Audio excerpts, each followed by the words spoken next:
Cellar movie 11 రోజు all time industry రికార్డును నెలకొల్పింది. ఇక బాహుబలి 2, త్రిబుల్ ఆర్ సినిమాలకు వెనక్కి నెట్టి ఎవ్వరూ ఊహించిన విధంగా తెలుగు రాష్ట్రాల్లో బాక్సాఫీస్ వద్ద అదరగొట్టింది.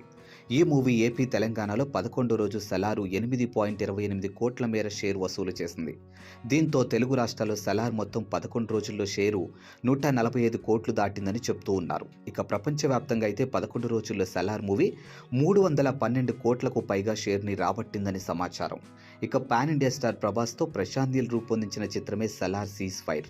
ఈ సినిమాను హోంబల్లే ప్రొడక్షన్ బ్యానర్పై విజయ్ కిరాగంతూర్ నిర్మించారు. అయితే ఈ మూవీ ప్రపంచవ్యాప్తంగా 345 కోట్ల బిజినెస్ చేసుకుంది.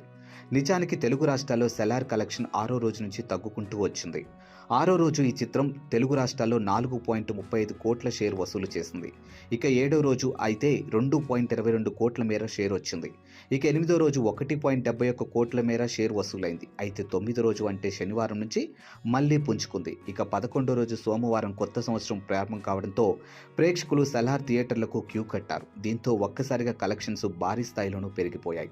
ఇక ఏపీ, తెలంగాణలో సెలార్ రోజువారీ కలెక్షన్లు అంచనా ఎలా ఉన్నాయో ఒకసారి చూద్దాం. ఇక తొలి రోజు చూసుకున్నట్టయితే 50.29 కోట్లు, ఇక రెండో రోజు చూసుకున్నట్టయితే 21.23 కోట్లు, మూడో రోజు చూసుకున్నట్టయితే 22.40 కోట్లు, ఇక నాలుగో రోజు 18.5 కోట్లు, ఐదవ రోజు 10 కోట్లు, ఆరవ రోజు 4.35 కోట్లు, ఏడవ రోజు 2.22 కోట్లు, ఎనిమిదవ రోజు 1.71 కోట్లు, తొమ్మిదవ రోజు 2.60 కోట్లు, 10వ రోజు 2.77 కోట్లు, 11వ రోజు 8.28 కోట్లు, ఇక మొత్తం చూసుకున్నట్టయితే 145.9 కోట్లు. ఇక ప్రపంచవ్యాప్తంగా అయితే సెలార్ 11 రోజుల షేర్ కలెక్షన్ చూసుకున్నట్టయితే 312.24 కోట్లుగా ఉంది. ఇక ప్రపంచవ్యాప్తంగా గ్రాస్ చూసుకున్నట్టయితే 637 కోట్లు దాటినట్లు సమాచారం. ఇక 11వ రోజు తెలుగు రాష్ట్రాల్లో అత్యధికంగా షేర్ వసూలు చేసిన చిత్రంలో సెలార్ ఉంది.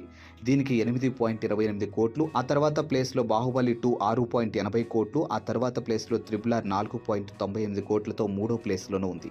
ఇక ఈ వీడియో కనుక మీకు నచ్చినట్టయితే వెంటనే మా ఛానల్ని సబ్స్క్రైబ్ చేసుకోండి. అలాగే లైక్ చేయండి, షేర్ చేయండి, కామెంట్ చేయండి, అండ్ పక్కనే ఉన్నట్టు బెల్ ఐకాన్ని క్లిక్ చేయడం మాత్రం అస్సలు మర్చిపోవద్దు.